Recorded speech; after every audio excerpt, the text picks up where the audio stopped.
Joe, do you want to? I think you should get us into this one. I like it when you do it. You like when I do it? Yeah, it's just All right. It's right. And Welcome. you got on the leather jacket, dog. We all look fly. You have to look fly for this podcast. Yeah, with him on especially there? if David is coming. Yeah, on. man.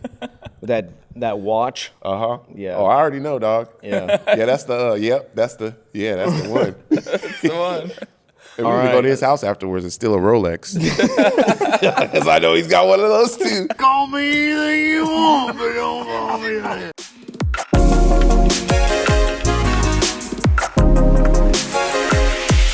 Welcome to the $1 Million Groove podcast. This is episode 2. We have David Rehmann with us today, My guy. drummer extraordinaire. We all went to school together at the LA Music Academy, and Yeah. do you guys want to start? Do you guys kind of want to talk about that experience going through the LA Music Academy and how crazy that was? It was pretty crazy. I mean, it was a great time and just surreal. I mean, for me, I just gotten fresh off the boat from Europe, you know? Yeah. I'd never been to LA before. And I was in a band back then. We came together and we were like, you know, what are we going to do? And we said, oh, let's try this music school. Yeah. Also, we needed like a visa, you know, so student visa was the easiest thing. And then, there we went. I met you guys there. That's right. It was a great time, man. Yeah, it was so much fun, dude. And we're also broke at the time. Oh man. Not much has changed for me, but it was like being that broke and debating whether we could afford the soup at the Cheesecake Factory or not. or just I remember eating bread and water. Yeah, we used to go to the Cheesecake Factory, and because they would give you bread if you got a $4 soup. And I remember one time I was with Joe, and we like shared the bill. I think the bill came out to $16. And between the three of us. and Joe, I remember Joe looks at the bill and he goes, oh. Just thinking back, $16 is like. Yeah, it was like 116. It was terrible. Yeah, man. it was terrible. Those were good times, bro. So David, who are you playing with right now? So right now, just started a new band called Silos. Sweet. Yeah, I've been, the past 7 years, I was out on the road with this project called Grandson. And now just new beginnings, Yeah. Do you want to talk about that experience with that artist, Grandson? It was great in the beginning. I really believed in it. I was there from the ground up, built the whole project, touring relentlessly. I mean, we were out 10 months out of the year. Okay. But that's how you build a project, right? And of course, there was this big song, Blood in the Water, and got a lot of hype. And then just doing festivals and headlining tours, opening slots. I mean, last year alone, we did Imagine Dragons across the U.S., then Avril Lavigne across Canada, and Bring Me the Horizon across the U.S. again. And then some stuff with Deftones in Europe, all the big festivals out there. I mean, it was just a great time, But I saw the videos, man. It was it was pretty killer, man. It was great. That's why I came out here to LA for. I heard Blood in the Water. I heard that.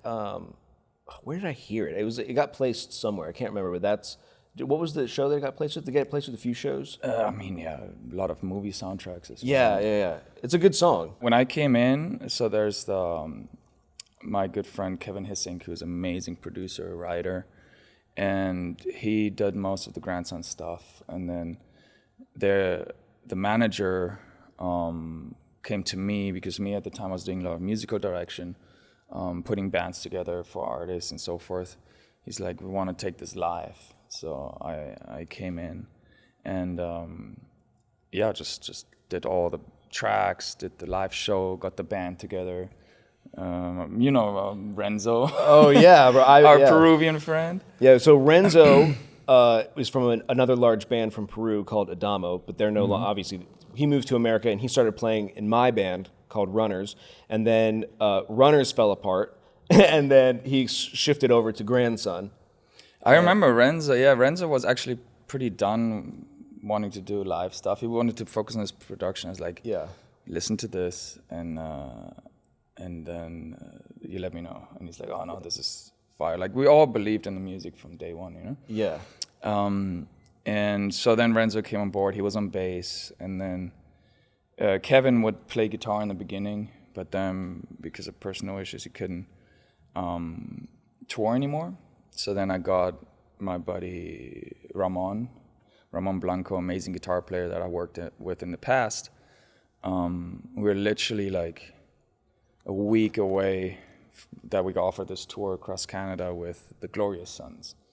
This is like 2017, I think. And so I hit up Ramon. He's like, "You want to hit the road?" I'm like, "Hell yeah, let's go."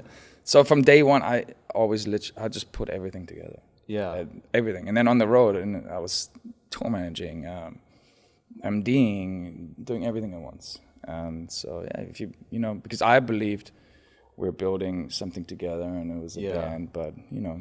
And were you were signed at the time, or was this while you were? Nothing. I was independent for a little bit, and that Grandson was not signed during your tours. In the very beginning, no. No. Okay, so you're doing all this MDing, managing, finding new players, And then they got signed. And then. Yes. Okay. Yeah. And at the same time, around this time, you were juggling 3 gigs, if I'm not mistaken. Right, that's the You thing. had Tyler That's the Rich, thing. and So you had, Billy Ray Cyrus. Yep. That was Cyrus. I saw you on Jay. We went to go watch him play at Jay Leno. That's right. That You were was at the taping. Yeah, that was so cool. That was awesome. That's It was I couldn't be nerve-wracking. there because I was playing his other gig. That's right. You were playing with Tyler Rich. That's right. That's right. When I left Tyler, I was like, Call my boy Joe. "Oh, Joe," because I had to leave so sudden. Yeah, and that was, Tyler Rich is amazing. He's one of my best friends, and Yeah, he's a great guy, man. 49er fan too. I'm Yeah. all about that. Yeah. Oh yeah, he loves 49ers. So at the time, so me and Tyler go way back to, like, since the very beginning. I was there with him, the same, jamming on the road, putting like the band together, and I thought that it was gonna be, the gig, and I believe in Tyler, and he's doing great right now. But when this grandson thing started, kind of like on the side, I was, for a while trying to do both. I remember one time I was like in Toronto doing a grandson show, and then on a Friday, and then on a Saturday I had to play in Sacramento with Tyler. That's crazy. And on the Sunday, fly back to Toronto. The flight didn't even register as a flight; it's just a layover. It was like, so it just got to a point where I had to make a decision, and it was one of the hardest decisions I had ever had to do.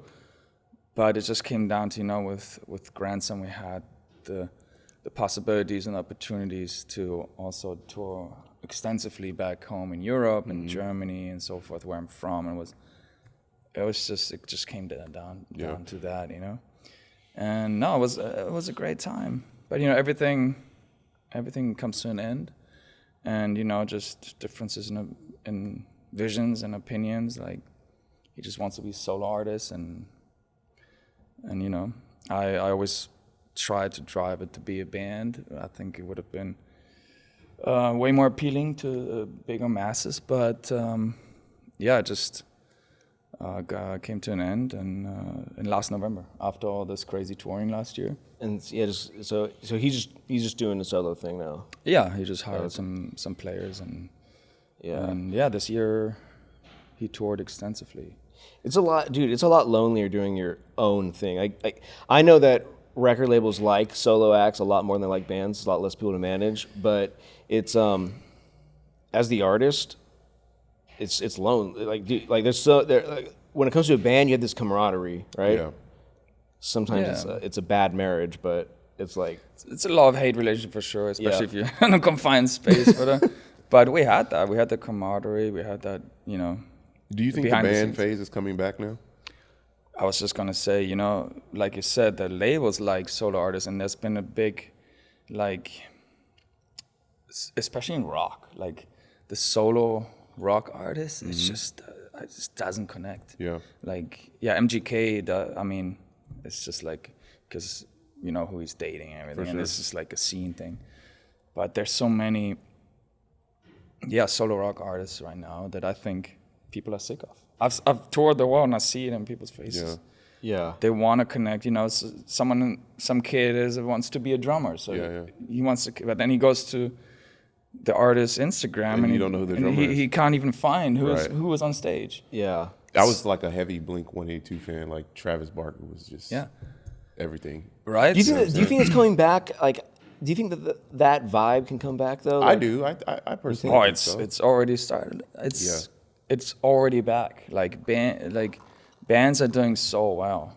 So yeah, literally 3 days after the whole grandson thing fell apart for me, I formed this new band, Silos. And Sweet. because I feel it in my bones that bands are coming back in a big way. But that's why everybody's on the road. I mean, you see Limp Bizkit, all the festivals. Yeah. I was on all the festivals, and you could always see Green Day, Papa Roach, Incubus. They're all touring again because there's nothing new out there. I mean, Bring Me the Horizon are amazing. And they really blew up in the past years because they're a real band. They're a band, yeah. Their show is amazing. We were on tour with them for a month and a half, and it was all stadiums. You know? That's amazing.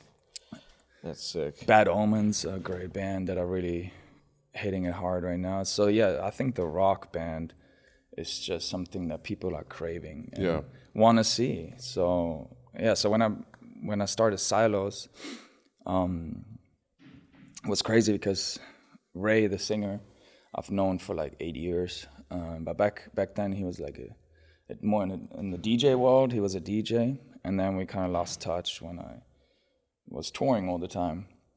And we had said we were organized to get together. Regardless, this was before I knew that I was not gonna be with Grandson anymore, and it so happened to be it was 3 days after this went down. And I go over to Ray's studio, and he says, "Yeah, I've been, more into rock now and producing and singing." And he showed me some of his stuff, and I was just blown away. Yeah. I mean, so talented, and it's something I always wanted to do, is really combine like EDM, future rave, almost like with heavy rock. Yeah. So kind of like you can call it New Age Linkin Park. Yeah. 'Cause Linkin Park did the electronic stuff, but we're like sure. combining all types of different electronic elements. And Ray, coming from the DJ world, he's just phenomenal at just programming, creating that, and producing it. And we hit, we just said, let's start a band. And So your shows are going to be pretty strict with like format, I guess. You're going to be obviously hooked into the click, and like like you have to be for those shows. But with Grandson, it was the same. Same thing. But then We were only 3 people on stage with Grandson. I kind of noticed So that much you guys tracks. had a kind of a hip hop rock vibe when you played with Grandson.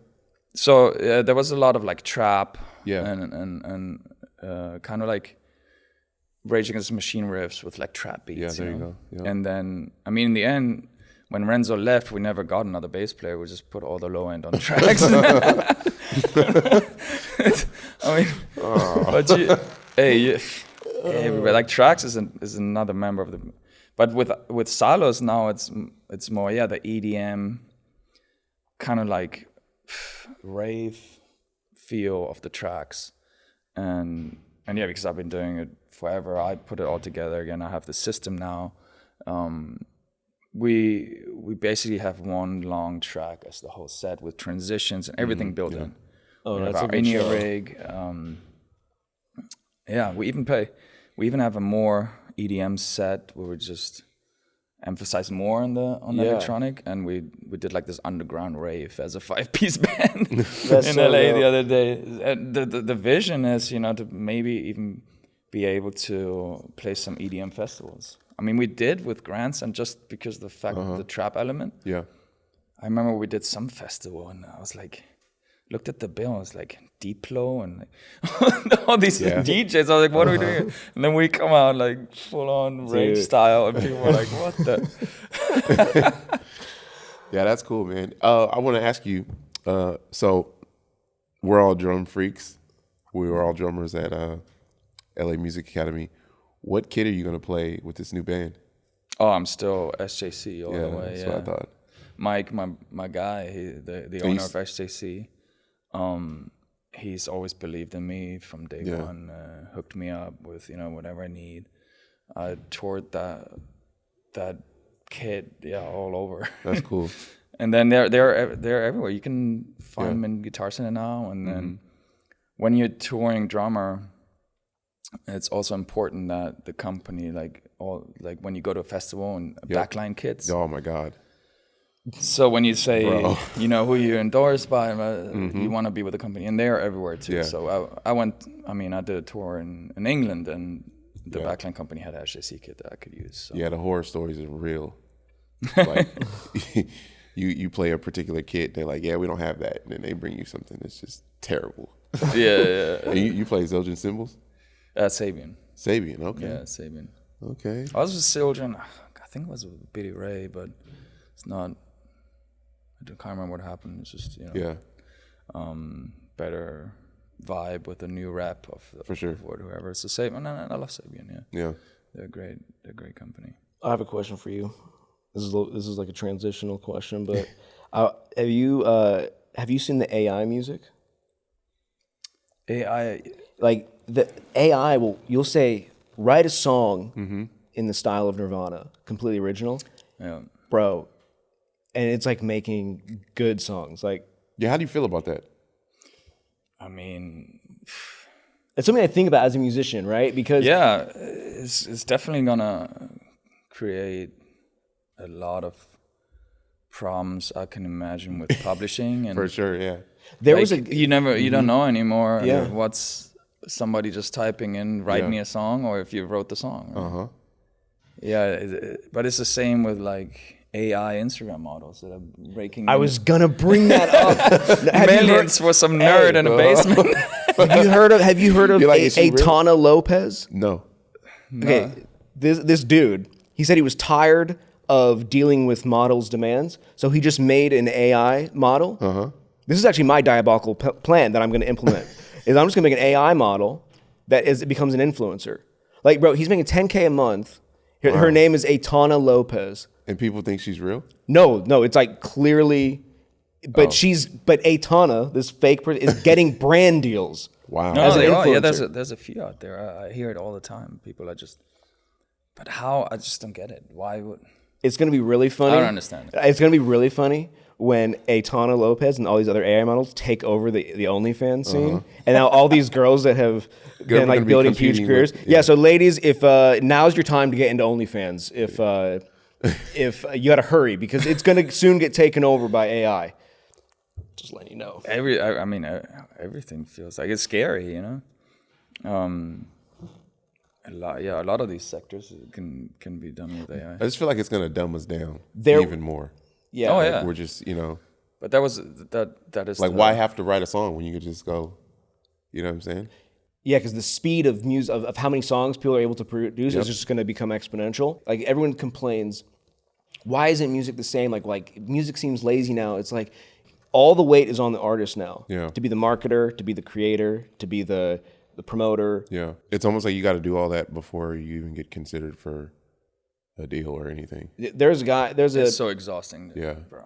Like literally, and that was one of the big challenges for me, just mentally to keep going, because I know how hard it is to start from scratch. Yeah. And this new band, we started from scratch again.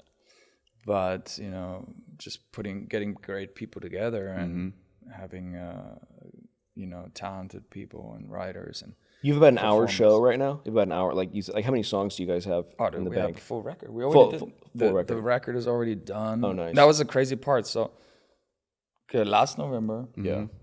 me and Ray just sat down and had the idea of doing a band. And then, of course, Ramon, who was with me all these years touring, I brought him. I said, let's do this. So I know he's a phenomenal player, just like rips it and stage presence and everything. And then Ray had done, and I know Shifty too from Crazy Town. Ray had a song under his name, Ray Garrison, he was doing before. They had a song together with Crazy Town, and the bass player Philip he then came to us with Silos, and then we have our friend Nick, who just got here a couple years ago. He's actually from the Ukraine, really young, talented guitar player. So he's on guitar as well. So we got 2 guitar, bass player, drum singer, 5-piece. Nice. And we're from all over. Yeah. Ray's the only American. That's cool. Ramon is from Spain. Nick is from Ukraine. Philip, the bassist, from Denmark. And me, of course, Germany. Yeah. And then Ray, he's from Atlanta. ATL. But I think it just brings together so many different experiences and just like, views and it's just all around great mix. And I'm excited. So it's just, that November we said, okay, let's do this band. We went in, we started writing, we started recording demos, and Ray already was talking to Judge and Jury, which is Howard Benson, the producer, and the drummer of 3 Days Grace, Neil. They own this label called Judge and Jury. Okay. And we showed them the demos, and they're like, loved it. And right away, we just went in, we went to the studio with amazing engineer producer Mike Plotnikov. He's done, everybody from the Scorpions to just a really amazing engineer and producer. So we went to West Valley Studios and dug in and just did a record and like that. It was so quick.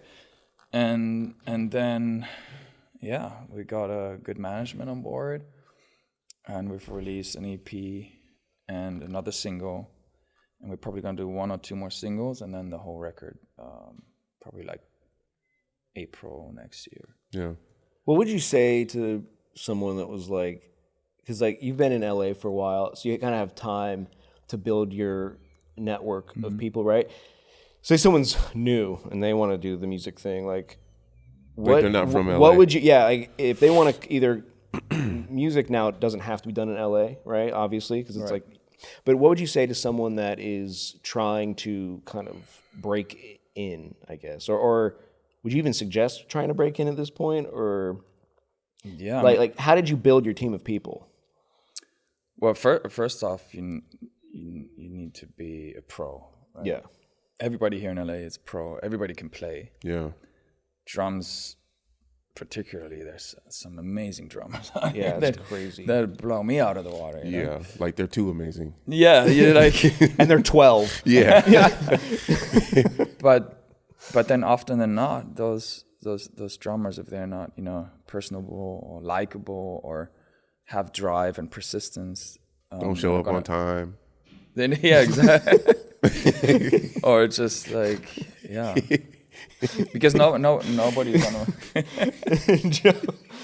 I was late. I was late for the record. You're 2 for 2, but it's okay. 2 for 2. Yeah, there we go. It's all good, bro.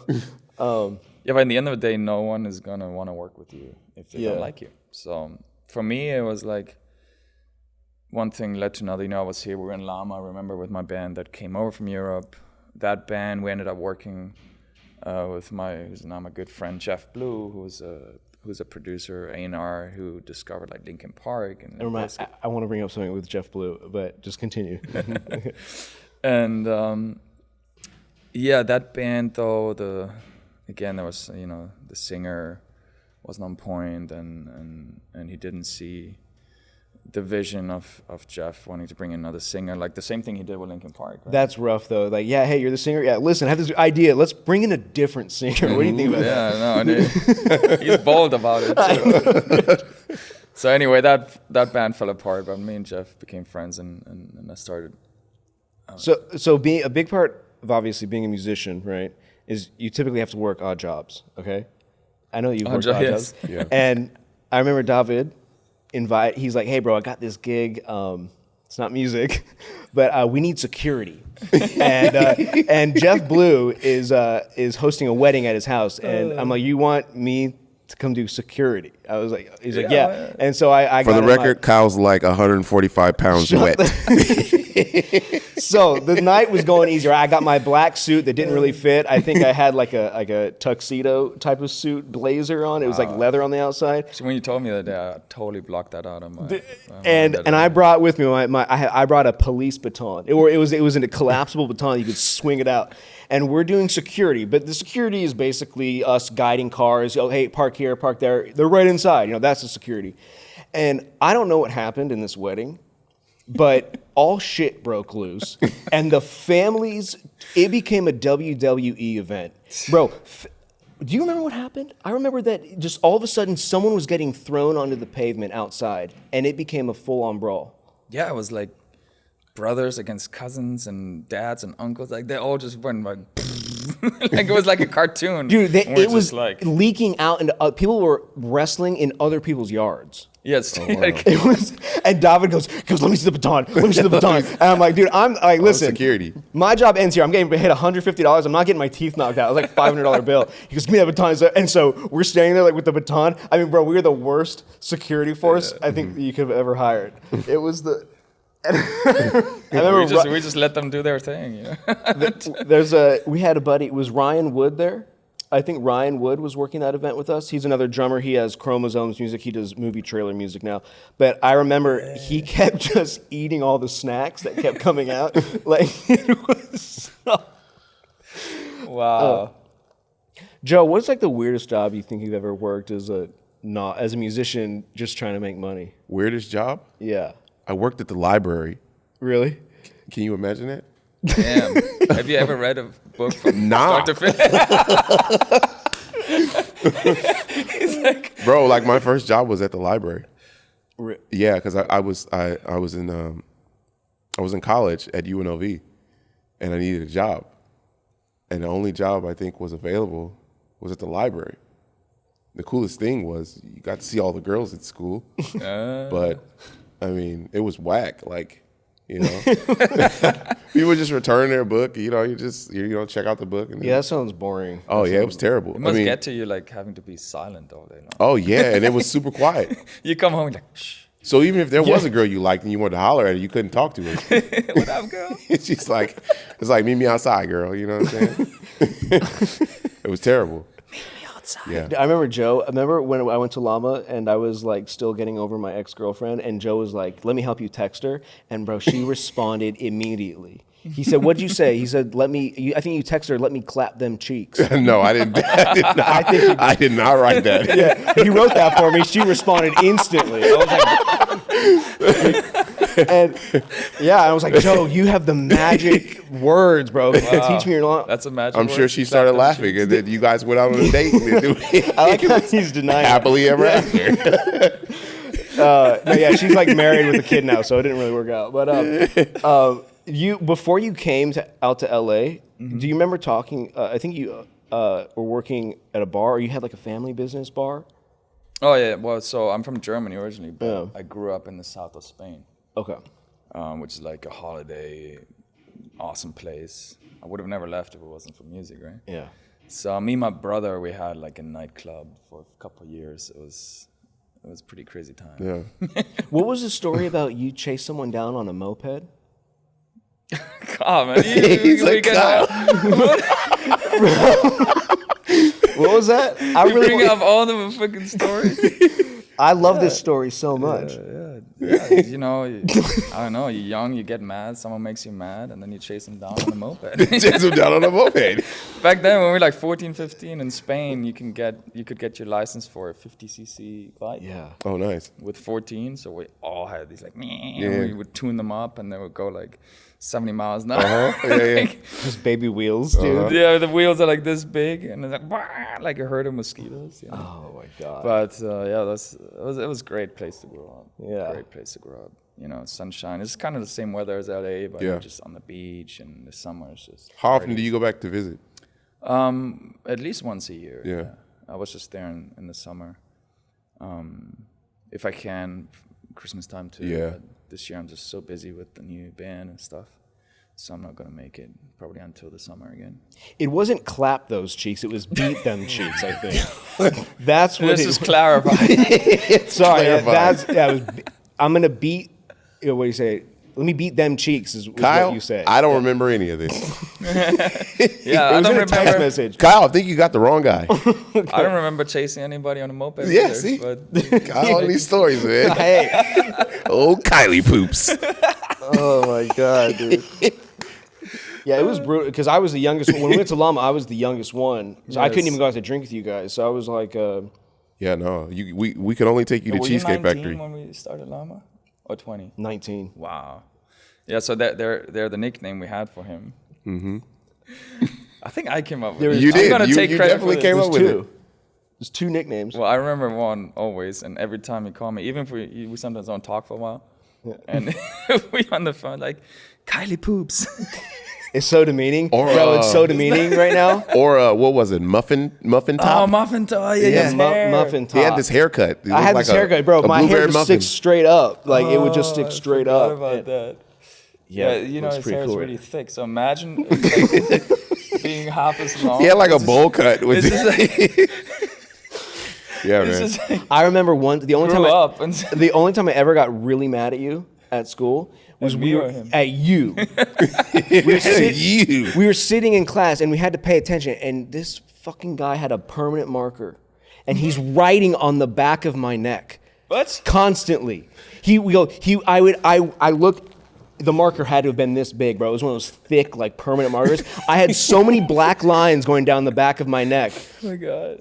and you're like, and we legit. I think that we got into a wrestling match in the courtyard, and you busted, and you had a cigarette in your hand, and I remember, oh, this is my chance, and then I took him down. I busted your elbow. You remember that? I was like, I don't recall any of that. Absolutely. He's like, Maybe I would have. Yeah, I would maybe. It was do a little some bit of cheap shot. It was a cheap shot because you were trying to balance and not, that. Damn, yeah, I did used to smoke. That was forever. Yeah. bro. That's Oh, you don't 10 smoke years ago. anymore? No, I've What? smoked in 10 years. Brother, that's a Christmas miracle. It's good, dude. Yeah, it's You good. smoke like every day. I did. Yeah, man, that's good. It's Bro, you come horrible. from Europe, you're smoking. Yeah, for Like, sure. It's like part of your meal. Yeah. You know? Yeah, yeah. Growing up, but I mean, back in Europe. I mean, now it changed too. But you used to be able to smoke Is that a generalization that I just made, by the in way? the restaurant. The what? That if you're from Europe, you're going to smoke? Pretty general, yeah. Is it wrong? I mean, there's like how many countries is there in Europe? Oh, yeah, exactly. That's like the most it's the American. So you know, there's differences. Like Germany has been on the forefront in Europe of like banning smoking in places. But, Yeah.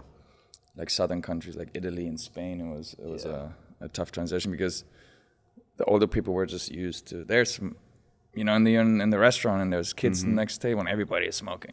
Yeah. Yeah. Or you would go out and in the clubs, even if you don't smoke, you're smoking. Yeah. Yeah, You're- for sure. You're smoking. Yeah, you are like.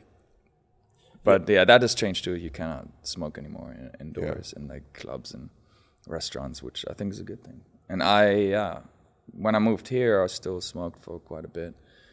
But then one day I was just like, nah. Yeah, enough is That's enough. good, man. Yeah. No more. Dude, you guys remember the Bang Bus, right? Oh, do we? My yeah, that God. was my green van with the green hubcaps. Yep. Yeah. Yep. That was great. You were rolling around like a pedophile. Dude, I had the middle seat taken out, and I had so much confidence back then. I would ask girls out. Well, actually, this guy, we would go to the gym and work out, and he would always try to get me, dude, go ask her out. Go and imagine. I remember that. Imagine having Hey, I low was trying to. Yeah, trying to get you some ladies. at the gym. And I'd be like, I don't know, bro. And you should just do it. And I remember I walked up to this one cute girl, and I just walked right past her, and I was so nervous. And then eventually, Joe had a modeling gig. We talked about this a little bit last night. Joe had a modeling gig or a modeling audition. It was a total cattle call. It was like 500 people. It's like 100,000 people.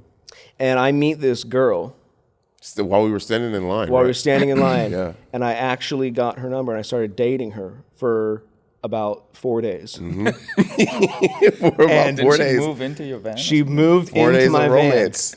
That was the and I remember this. Yeah. and It's pretty funny. and I brought her over to David's house to have lunch, and David knew it was no good, and She was bad news. she was bad news, but Bad he news brought me bears. out to my car. He said, "Bro," he goes, Get her out of here. Get her out of here, bro. It's not good. It's not good, bro. Yeah, and Oh man. I remember one time she was in the piano room with me, and I was like showing her my piano skills, and her eyelash was falling off of her eye, and I couldn't stop staring at it. And I was just thinking, like, David's right. I can't do this. This is too much, bro. Of course I was right, man. That was she was yeah. You know, you're young, you make mistakes. Yeah, but I thought it was a good moment to build the confidence. You know? Ask someone out, get the number. Yeah, that's what I was trying to help you do. But I remember that van. Do you guys remember? I don't know if you were there. No, but it was like a bunch of us that had never been to Hollywood before. And we all crammed into your van and roll up to Hollywood Boulevard like tourists. I wasn't there. I heard about that though. It was. Kyle called me. He was like, "Yo, man, I just took everybody to Hollywood." I was like, "Why?" Mickey was like I remember we went to Santa Monica. We would go to Santa Monica Hollywood. Santa Monica Halloween event, and everyone's dressed up in the streets, right? And Mickey was like this beautiful vampire. Like I couldn't tell if what he was, but he was like he had eye makeup on, and then I was a whoopee cushion. I remember that. David would never dress up for Halloween. He wore the leather jacket. He was the Fonz. He was the Fonz. I actually remember that because I actually, again, met some people that day or something. I came from a meeting about the band because I was, hustling again, trying to get shit off the ground. And I didn't have time to dress up. And then we all met in Hollywood Boulevard. And I remember you as a whoopee cushion. I remember you would like sit down and I make it an actual. Yeah, it was a crowd favorite. You definitely killed it. That was a good one. Oh my god. Yeah, but in general, I don't really like to dress up.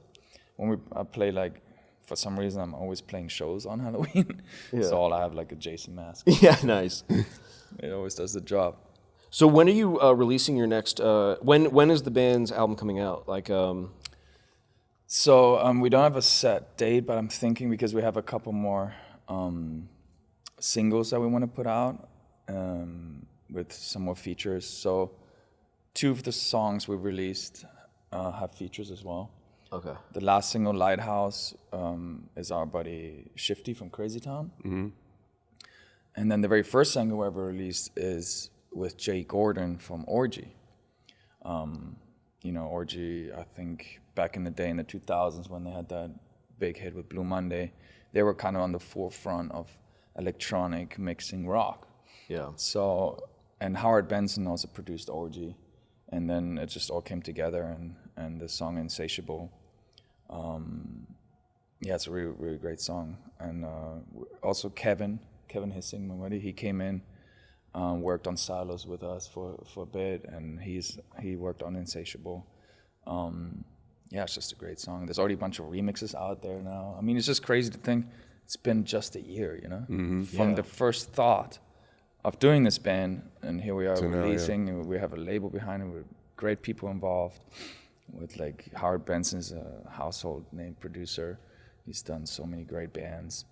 And so it was great to have the opportunity to collaborate with these people and also help get the project some it's all about getting eyeballs on you. Are you guys on you guys are obviously on social media?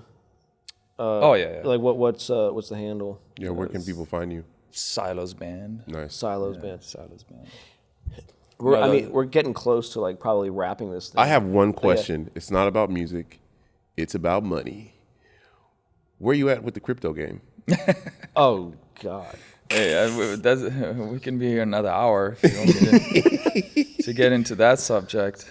I mean, it's a crazy freaking game. I actually got really into it when the pandemic happened. Mm-hmm. I remember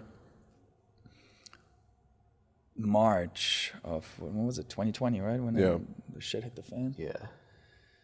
And we are actually in pre-production for a Canadian headline tour. And we were ready to go. Last day of rehearsals, we get the call from management. It's like, this pandemic stuff, you know, it's real, and we're gonna have to postpone the tour. And then it never happened? Oh, everything. That summer we had so much stuff lined up. Yeah. We were supposed to go out with Blink-182 actually. This is before Hoppus got cancer. But we had all this amazing stuff in the books already, and such a momentum. But then everything shut down, and I was like, all this money I was counting on making with the tours just evaporated. You know? And I was already in stocks and stuff, but I remember at the Robinhood app, right? And then they had the cryptocurrency section. There's only a few coins on there. And at the time, I think Bitcoin was like 8,000. Yeah. But I saw this little coin called Dogecoin. And this was before Elon Musk ever even mentioned it. Yeah.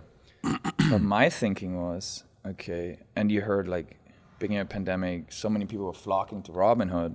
You also have people getting stimulus checks too. Yeah, and everyone was saying, oh yeah. Oh, that's right, yeah. And Robinhood was so accessible to, you know, before with Ameritrade, it's a bit more complicated to invest, but now I think like these apps make it, you know, so much more accessible, and It's like a game, bro. Like when user you friendly. Yeah, when you buy a stock, it literally goes with confetti.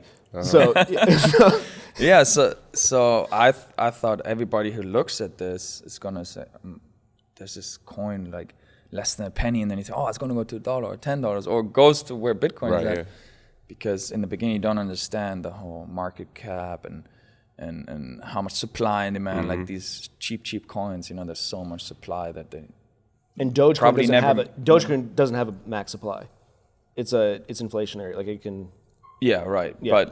But then again, you know, I bought it less than a penny, and it just went crazy. As soon as Elon said something about it, and luckily for, you know, I was in it. Yeah. I told a couple of buddies about it too, and they were like, oh my God. And then, it just kept going. And but you know, when you're new to this, and in the beginning you just think it's gonna keep going. Keep going, yeah. Like, because biggest fear often is to sell, and then it goes even crazier because it's so crazy, this market, right? So and you look back and you could have made $2 million, and that sometimes hurts pulled up. more than losing, I think. I don't know, man. Well, let's get to the tragedy of this. Okay. There's a tragedy coming up.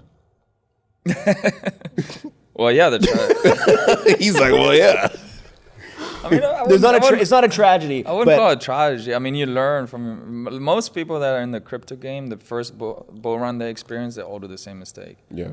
They hold to the very bitter end. I know people that I mean, made like, millions. Okay, if I put in 1,000. Oh, tell him. Okay, so yeah, if you put in 1,000 when he put in money, tell him how much he would have had at the top. In Dogecoin? Yeah. You would have had like 600,000 or something. Okay. Like that. Yeah. So my question is, was it going to still keep going after 600,000? Well, or is that the top? That was the top for the last bull run, and then it went down. The thing with Dogecoin specifically, what happened, and I actually wanted to sell half of my holdings when I was sure it would reach $1, right? Yeah. And you remember when Elon Musk went on Saturday Night Live? I knew it. I should have known that was the night that was going to be the top. I thought it was going to blow up after. Boy, right? That everybody thought that. I even had a watch party about it. And, He said I had a watch and party? I had one screen. I had the chart. I had the everything.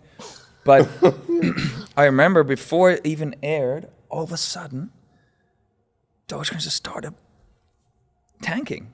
I was like, what is going on? It's not even on yet. Like, for some reason, there was a huge sell-off. And then once you saw a number that you had, and then it starts it was just like shaving off hundreds of thousands in minutes. Wow. God. Then you say, oh, it's just got to be something weird. It's got to like, level out, yeah. It's got to level out, and then it goes back up, you know? Yeah. And it didn't. I'm now just betting, you know, the like the Shiba, the Dogecoin. I still have my Dogecoin, and then XRP. I'm really bullish on XRP. Yeah, XRP is not looked for the true crypto enthusiasts. XRP is like the devil because it's like, it's centralized. I think this is my conspiracy theory, and we can probably end it on this. Okay. But my conspiracy theory is that Bitcoin and all these decentralized currencies and digital assets is really just a beta testing ground to implement CBDCs, central bank digital currencies. And then eventually we'll all just be enslaved by the massive hive mind of AI. One world order. Yeah. All right, that's it, guys. Thank you for watching.